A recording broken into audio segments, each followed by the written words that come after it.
Good morning to all of you. Welcome to Dream I S school I S. हम लोगों ने जिस तरीके से क्लासेस अपनी कंप्लीट की थी, इससे पहले हमारी क्लास हुई थी एशिया के पॉलिटिकल मैप की।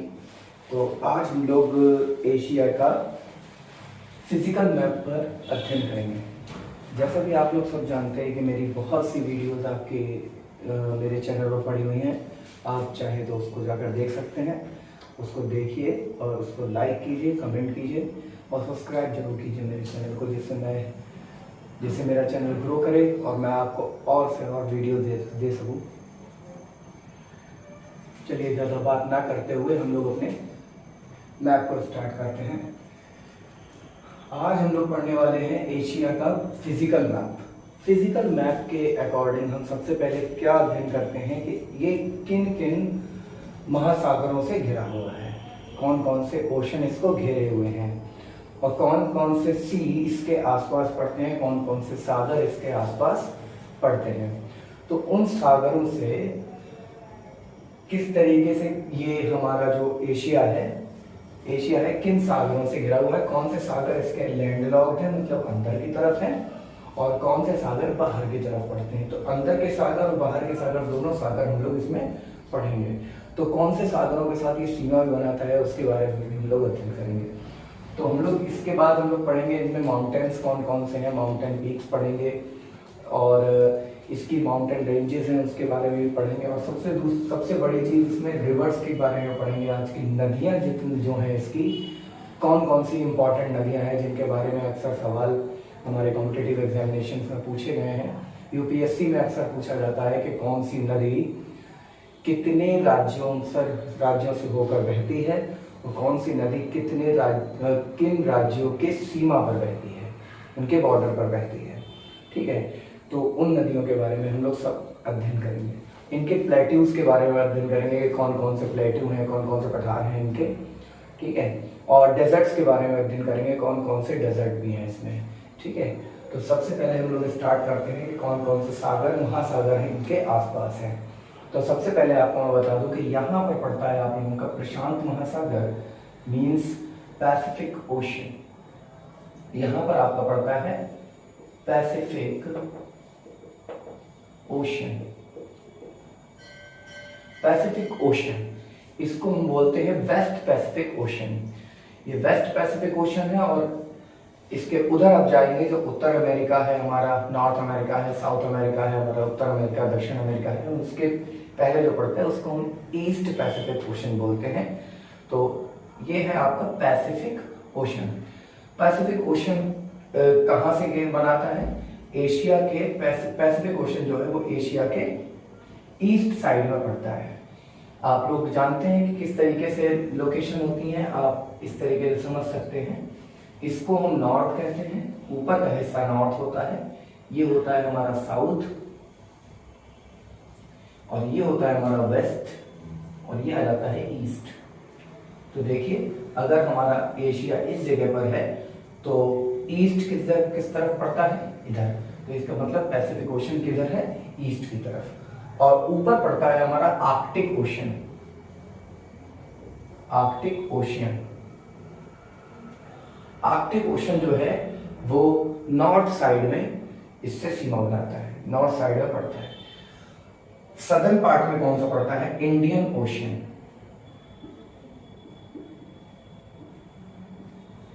Indian ocean.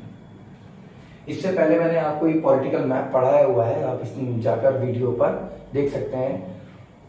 पॉलिटिकल मैप की वीडियो पढ़ी हुई है। आज हम लोग कौन सी पढ़ रहे हैं? आज हम लोग पढ़ रहे हैं फिजिकल मैप। फिजिकल मैप में ये सारी चीजें आती हैं। बहुत से बच्चों को ये प्रॉब्लम रहती है कि पॉलिटिकल क्या है, फिजिकल क्या है। पॉलिटिकल मैप वो मैप होते हैं जिनमें हम स्टेट, उनके अंदर के राज्य और जो सिटीज होती हैं उनके बारे में अध्ययन करते हैं और जो सीमाएं होती हैं जैसे कि कोई कर्क रेखा है और हमारी विषुवत रेखा है या फिर हमारी जो मकर रेखा है वो किन किन राज्यों से होकर जा रही है और कहां कहां से होकर जा रही है, मतलब एक तरीके से लोकेशन अगर हम किसी देश की पता करते हैं, किसी कॉन्टिनेंट की पता करते हैं, तो वो होता है उसका पॉलिटिकल मैप। ठीक है। और हमारा फिजिकल मैप में क्या आता है, नदी हो गए, पहाड़ हो गए, तालाब हो गए, लेक हो गए, और आपके प्लेट्यू हो गए, और आप लोगों के प्लेन हो गए। ये सारी चीजें जब भी हम इसमें अध्ययन करते हैं तो हमारा क्या हो जाता है, ये फिजिकल मैप हो जाता है, मतलब भौतिक मानचित्र। तो आज हम लोग भौतिक मानचित्र ही पढ़ रहे हैं। तो देखिए, मैं आपको स्टेट के अकॉर्डिंग मैप्स को बताऊंगा कि कौन सी रिवर हमारी कहाँ जाकर गिरती है और कौन सी रिवर कहाँ जाकर मिलती है। ठीक है। तो सबसे पहले हम लोग स्टार्ट करते हैं रशिया से। तो रशिया से स्टार्ट करने के लिए देखिए, यहाँ पर जो पोर्शन है आप लोगों का, ये है मंगोलिया। तो मंगोलिया देश जो है, मंगोलिया देश के आसपास पड़ता है मंगोलिया का पठार, मंगोलियन प्लेट्यू। यहां पर पड़ता है मंगोलियन प्लेट्यू।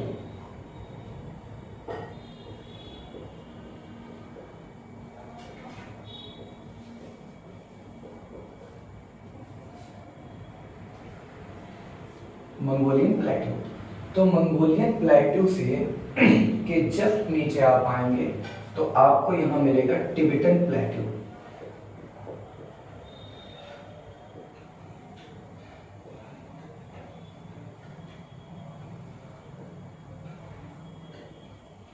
या इसको हम प्लेट्यू ऑफ टिबेटन, टिबेट भी बोल सकते हैं, प्लेट्यू ऑफ टिबेट।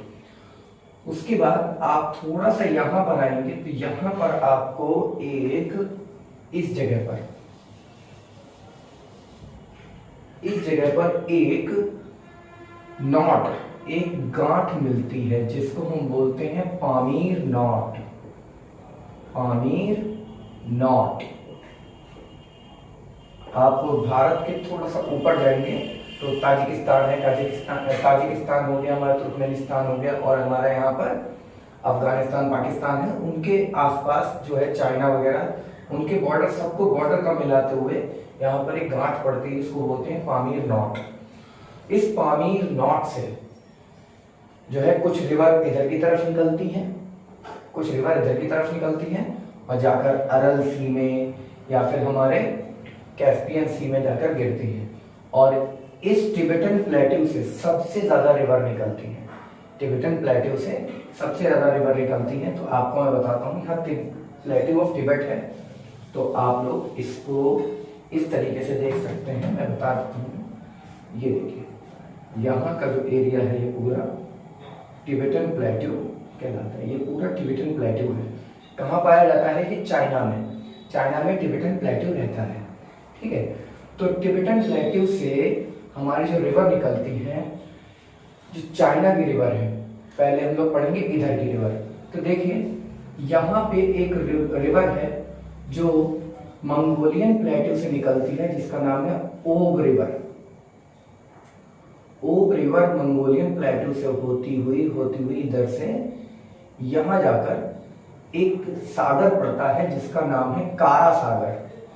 कारा, CARA, ये हमारा कारा सागर है। कारा सी मतलब कारा सी, यहाँ कारा सी में जाकर गिरती है। कौन सी रिवर है ये? ओब रिवर। ओब, ये ओब नदी है जो मंगोलियन प्लेटो से निकलती है। ये रशिया की रिवर है, रूस की। उसके बाद आप लोग ओब रिवर के बाद आप पढ़ेंगे तो यहाँ पे एक रिवर बहती है इधर से, लीना रिवर। लीना रिवर यहां से जाती हुई इधर जाकर यहां गिरती है आर्कटिक ओशन में। ठीक है, ये कौन सी रिवर है? लीना, लीना रिवर। ठीक है, ये रिवर हमारी बहती हुई मंगोलियन प्लेटो से ही निकलती है, यहां से होती हुई कहां जाती है? ये गिरती है जाके आर्कटिक ओशन में। कारा सागर के आगे यहाँ पर आर्कटिक ओशन ही पड़ता है, तो ओशन में ही पड़ गिरती है। ठीक है, तो उसके बाद आप लोग रिवर जो पढ़ेंगे, ओब रिवर हो गई, लीना रिवर हो गई। ये हमारे साइबेरियन कॉन्टिनेंट, साइबेरियन जो एरिया है, क्योंकि आपको मैंने बताया था कि जो रूस का जो एशियन पार्ट है, रूस के एशियन पार्ट को हम साइबेरिया कहते हैं, और रूस का जो यूरोप का पार्ट होता है उसको हम रूस बोलते हैं, रशिया बोलते हैं। पहले ये सब एक था, इसको हम सोवियत संघ बोलते थे, यूएसएसआर बोलते थे। तो आज की डेट में ये मंगोलिया से जो रिवर निकल रही है हमारी है लीना रिवर, ये जाकर हमारी आर्कटिक ओशन में गिर रही है। उसके बाद देखिए एक रिवर हमारी यहां से निकलती है,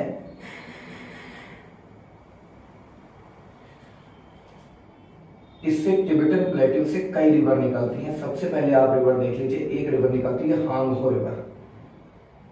हांगहो रिवर यहां से बहती हुई ये गल्फ ऑफ हाई में गिरती है, गल्फ ऑफ पोहाई में। यहां पर पड़ती है गल्फ ऑफ पोहाई, गल्फ ऑफ पोहाई। ये गल्फ ऑफ पोहाई में गिरती है। कौन सी रिवर है? हांगहो, हांगहो, हांगहो रिवर। ये गल्फ ऑफ पोहाई में गिरती है जाकर। और इस रिवर का जो ओरिजिन है वो है प्लेट्यू ऑफ तिब्बत, मतलब तिब्बत के पठार से निकलती है। और हांगहो रिवर है, इस रिवर को हम येलो रिवर भी कहते हैं, पीली नदी भी कहते हैं। ठीक है। उसके बाद एक रिवर है हमारी यहीं से निकलती है, जिसका नाम है यांगजी रिवर।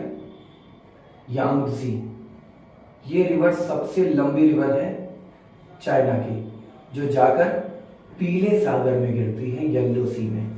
ये है आपकी Yangtze, Yangtze river. Yangtze river ये जाकर गिरती है येलो सी में,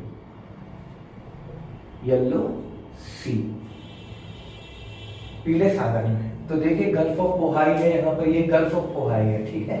उसके जस्ट नीचे आप थोड़ा सा नीचे आएंगे दक्षिण की तरफ, आपको येलो सी मिलेगा। उसके थोड़ा दक्षिण की तरफ आएंगे आप तो आपको ईस्ट चाइना सी मिलेगा, ईस्ट चाइना सी मिलेगा। यहां पर आप देखेंगे तो ये आपको साउथ चाइना सी मिलेगा,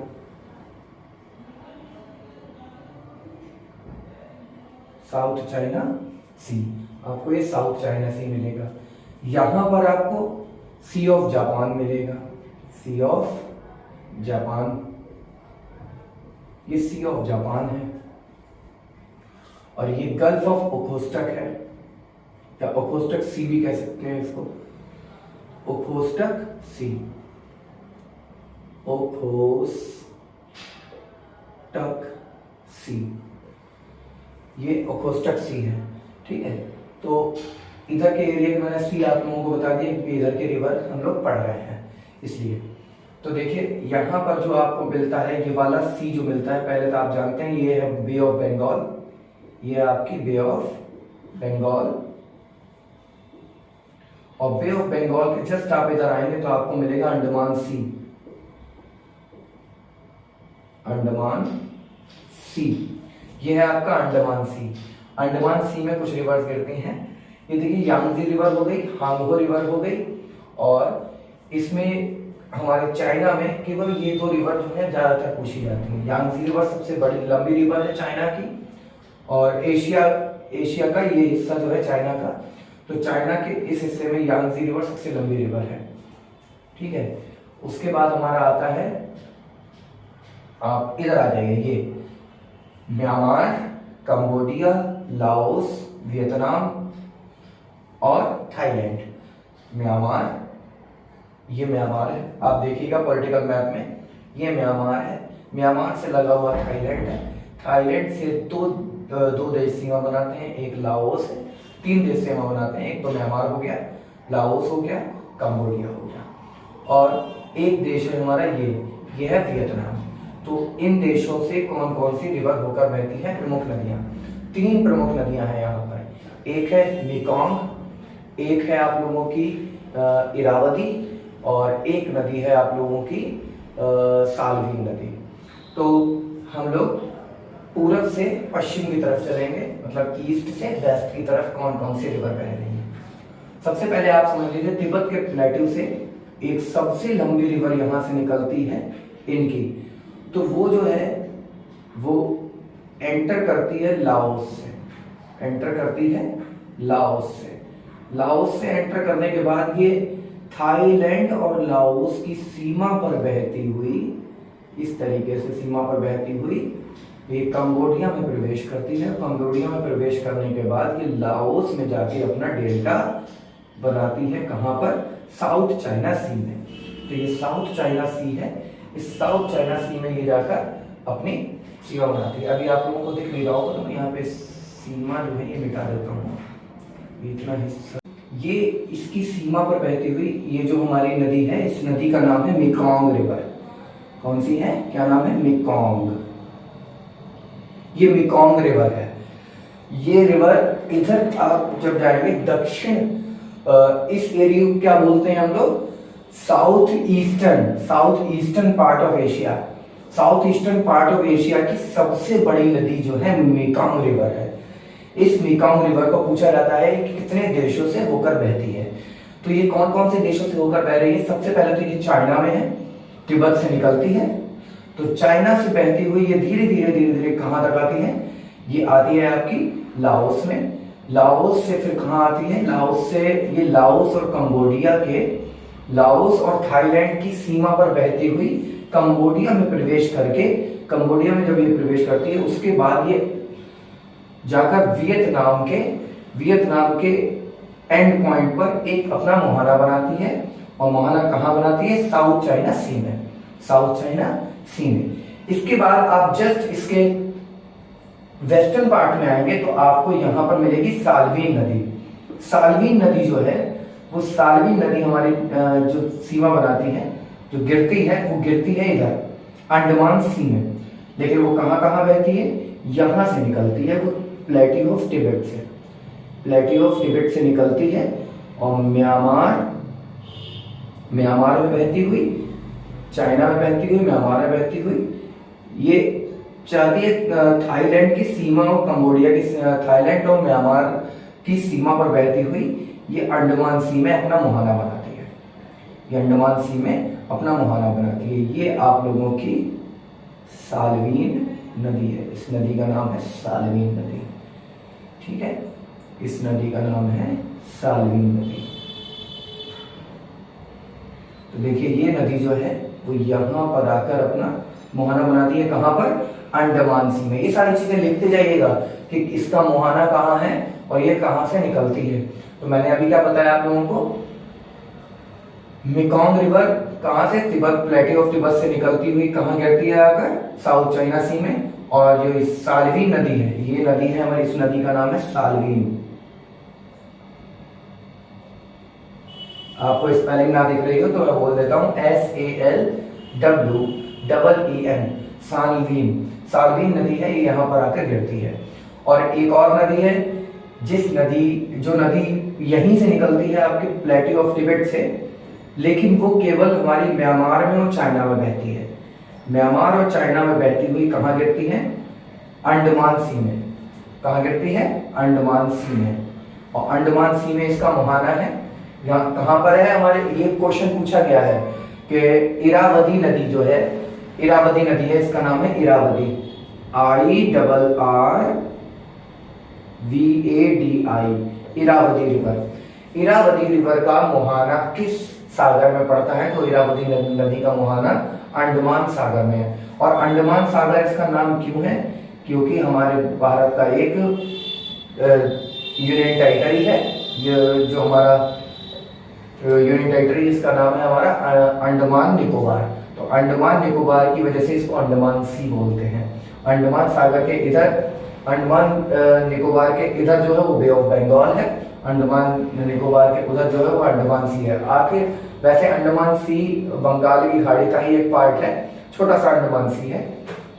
ठीक है, तो ये रिवर हमारी कौन सी है? ये रिवर हमारी इरावदी नदी हो गई। तो ये हमारे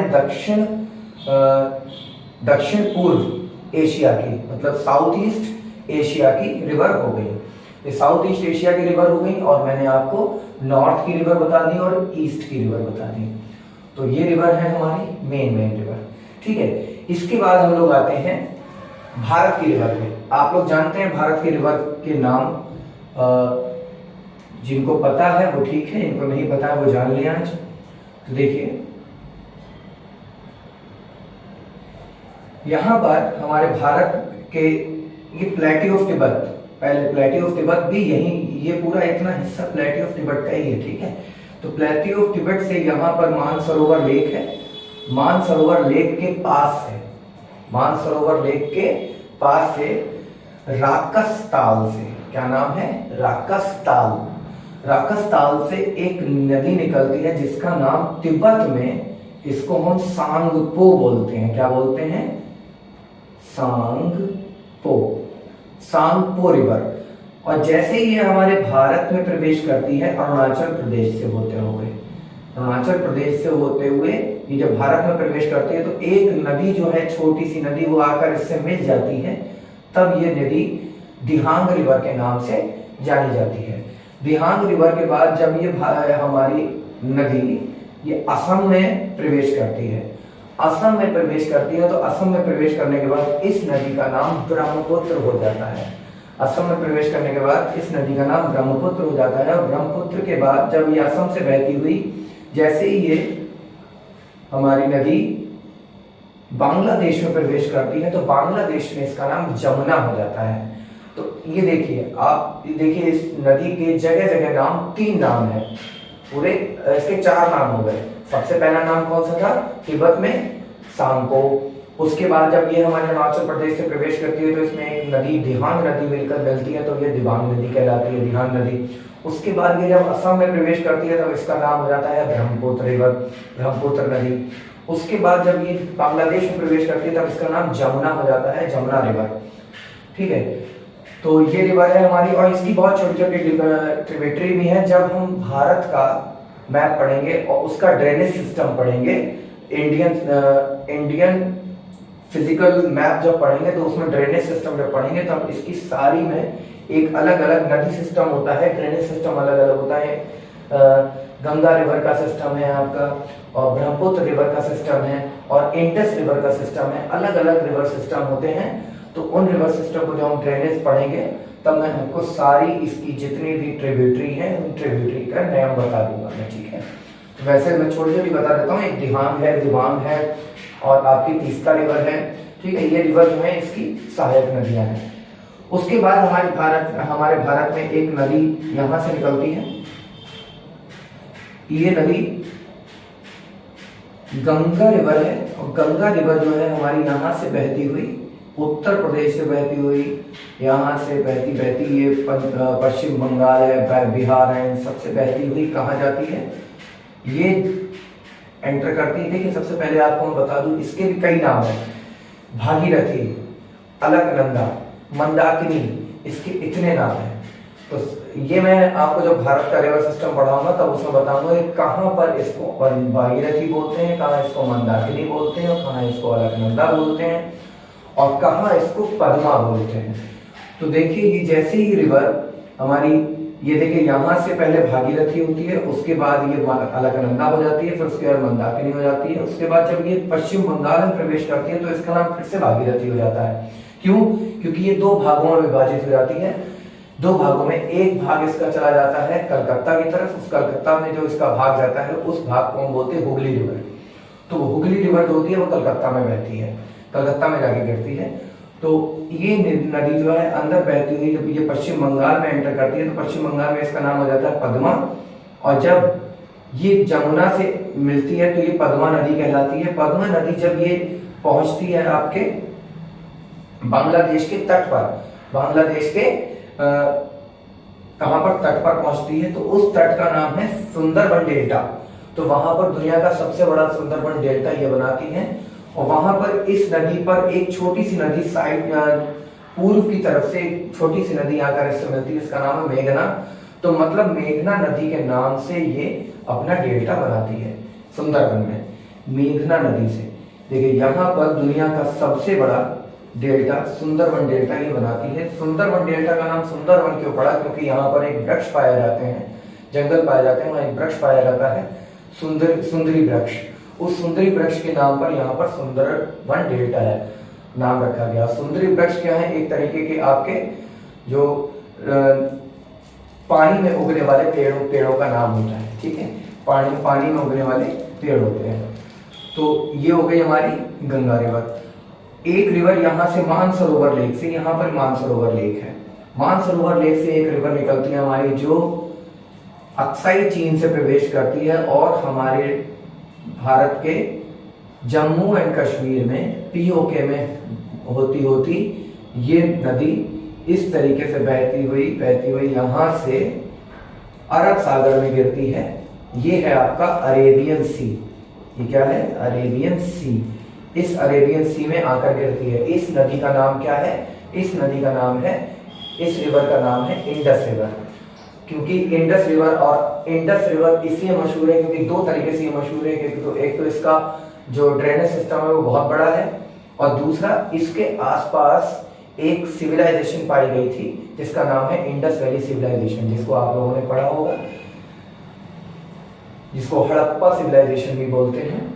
और वहां पर बहुत सारे हमारे जो शहर पाए गए थे, उन शहरों में उस टाइम पर बहुत ज्यादा, कह सकते हैं आप, बहुत इंपॉर्टेंट चीजें पाई गई। इतना ज्यादा डेवलप्ड एरिया था कि आज के एरिया में हम क्या डेवलप कर पाएंगे, इतना ज्यादा डेवलप्ड एरिया वो था। तो देखिए यहाँ पर ये हमारा इंडस रिवर बह रही है। इस रिवर का नाम है Indus, IUINDUS, Indus river. Indus river, इस रिवर की बहुत ट्रिब्यूटरी है, तो उन ट्रिब्यूटरी को पढ़ना भी यहाँ पे जरूरी है क्योंकि वो बड़ी बड़ी ट्रिब्यूटरी है। तो देखिए एक नागा पहाड़ी है यहाँ पर पड़ती है, उस नागा पहाड़ी से एक नदी निकलती है जिसका नाम है झेलम। झेलम निकलती है, उसके बाद नीचे आप लोगों की एक नदी निकलती है चेनाब। चेनाब निकलती है, चेनाब डायरेक्टली जाके सिंधु में मिलती है इंडस रिवर में, लेकिन जो हमारी झेलम है वो मिलती है चेनाब में। उसके बाद आप देखिए यहाँ पर निकलती है आप लोगों की रावी रिवर। रावी रिवर जो है वो भी हमारे चेनाब में मिलती है, और एक नदी है सतलज। सतलज रिवर हमारी यहीं से निकलती है, ये मानसरोवर लेक से, मानसरोवर लेक से ही निकलती है।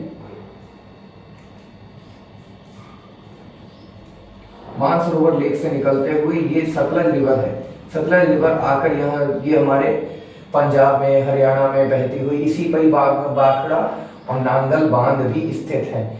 ये रिवर बहती हुई चेनाब रिवर में आकर मिल जाती है, और इसी में ही एक रिवर, इन नदी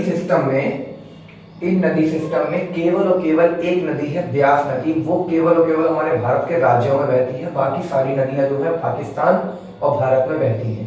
पाकिस्तान और भारत में दोनों में बहती है, मतलब सतलज रिवर भी पाकिस्तान भारत में बहती है, लेकिन ब्यास नदी जो है वो पंजाब से निकलती है, हरियाणा से होती हुई इसमें मिक्स हो जाती है।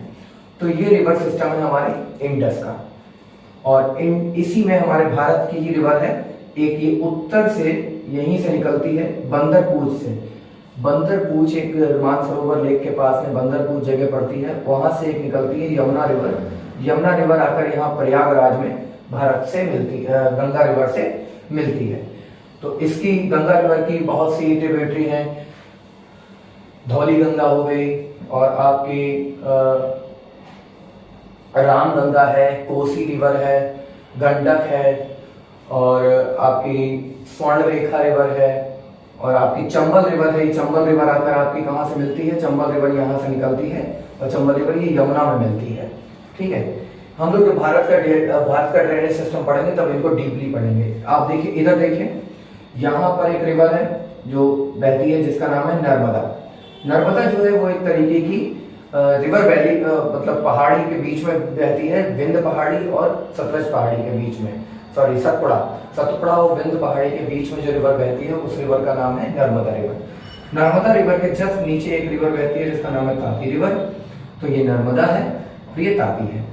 तो नर्मदा तापी से आप नीचे आएंगे, यहाँ पर आपको सबसे नीचे हिस्सा मिलेगी आप लोगों को कावेरी, उसके ऊपर आएंगे आपको मिलेगी कृष्णा, यहाँ पर आप लोगों को मिलेगी महानदी, और यहाँ पर आपको मिलेगी गोदावरी रिवर। गोदावरी रिवर बहती है जो हमारे भारत की दक्षिण गंगा के नाम से प्रसिद्ध है, इसको दक्षिण गंगा कहते हैं।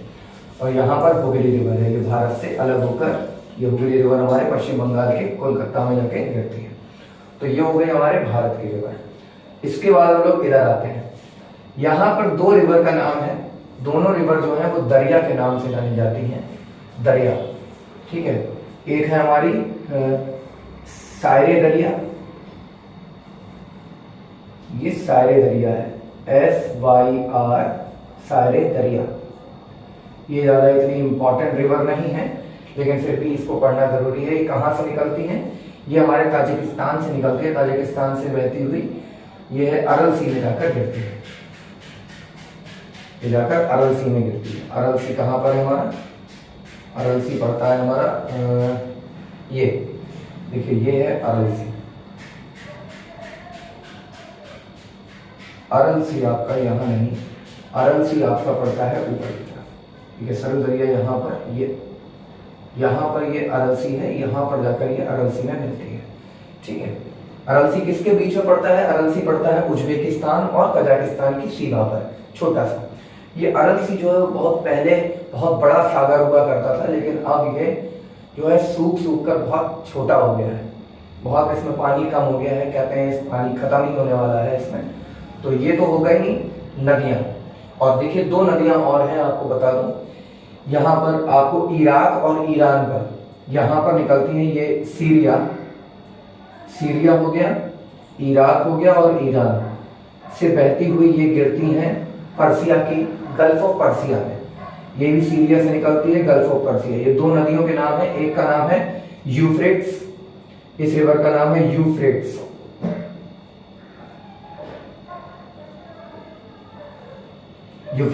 और इसके आगे की रिवर का नाम है टिग्रिस, जिनको हिंदी में हम लोग दजला फरात के नाम से जानते हैं। दजला और फरात, दजला ये है और ये फरात है। ठीक है, तो दजला और फरात, दजला फरात नदी क्यों मशहूर है, इन नदियों का नाम क्यों जानना जरूरी है? क्योंकि इन्हीं रिवर के पास में, इन्हीं रिवर घाटियों के आसपास एक सिविलाइजेशन पाई गई थी जिसका नाम था मेसोपोटामियन सिविलाइजेशन। तो मेसोपोटामियन सिविलाइजेशन जो है वो बहुत ही डेवलप्ड सिविलाइजेशन थी, तो इन नदी घाटियों के आसपास ही पाई गई थी। यही इन्हीं के आसपास मेसोपोटामियन का जो है प्लेन भी पाया जाता है, हिस्सा भी पाया जाता है। ठीक है, तो ये रिवर कहाँ गिरती हैं? पर्शियन गल्फ में। इस गल्फ को बोलते हैं पर्शियन गल्फ, तो पर्शियन गल्फ में आकर गिरती है। तो ये तो हो गया हमारा रिवर सिस्टम। तो रिवर सिस्टम हो गया। रिवर सिस्टम के बाद आप यहाँ पर देखिए, अब रिवर सिस्टम मैंने सारा आप लोगों को बता दिया, इतनी ही रिवर है, इतना ही आपको जरूरी है जानना। एक रिवर और समझ लीजिए, एक रिवर हमारी यहाँ पर बहती है, ये देखिए यहाँ से एक पर्वत है, यूराल पर्वत। इस यूराल पर्वत के पास से इस तरीके से एक नदी आकर यहाँ गिरती है। इस नदी का भी नाम क्या है? यूराल नदी, यूराल रिवर। यूराल रिवर ये एक तरीके से हमारे एशिया की और यूरोप की क्या बनाती है? लिमिट वाटर बॉडीज है, ये क्या बनाती है? बाउंड्री बनाती है। ठीक है, तो ये सारी रिवर हो गई हमारी। अब रिवर सिस्टम पढ़ने के बाद हम लोग आ जाते हैं अपने गल्फ वगैरह पर। तो देखिए छोटी छोटी गल्फ जो हैं वो मैं बता देता हूं आप लोगों को। ये पर्शियन गल्फ है, और यहाँ पर ये ओमान, ये अदन की खाड़ी है। कौन सी है?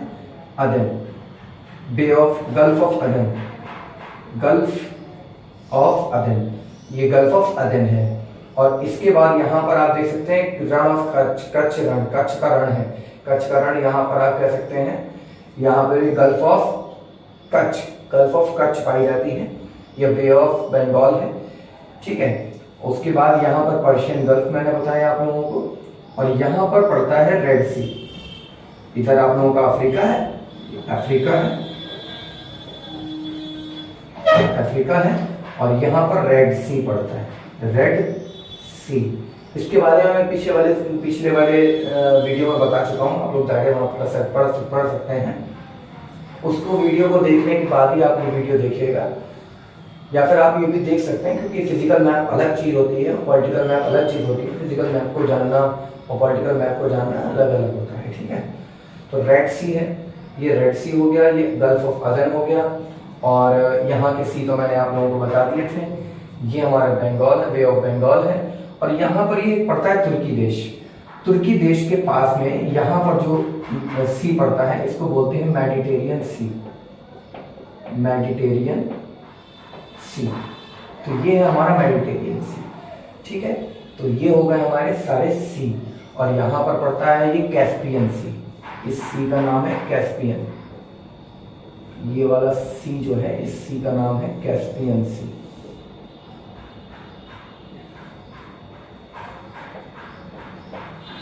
कैस्पियन सी, ये सी आपका कैस्पियन सी है, ठीक है। और यहां पर ये वाला सी जो है वो आपका अरल सी है, जो किसके सीमा पर पड़ता है, कजाकिस्तान और आप लोगों के उज्बेकिस्तान के सीमा पर।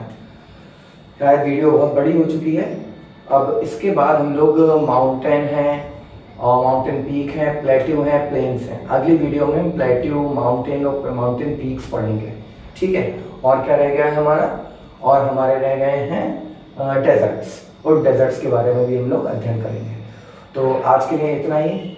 तो आपको वीडियो कैसी लगी ये ज़रूर बताइएगा, और इस वीडियो को ज़्यादा से ज़्यादा शेयर कीजिएगा, क्योंकि आप पढ़ रहे हैं तो मैं चाहता हूँ कि और लोगों के पास भी ये चीज़ पहुँचे।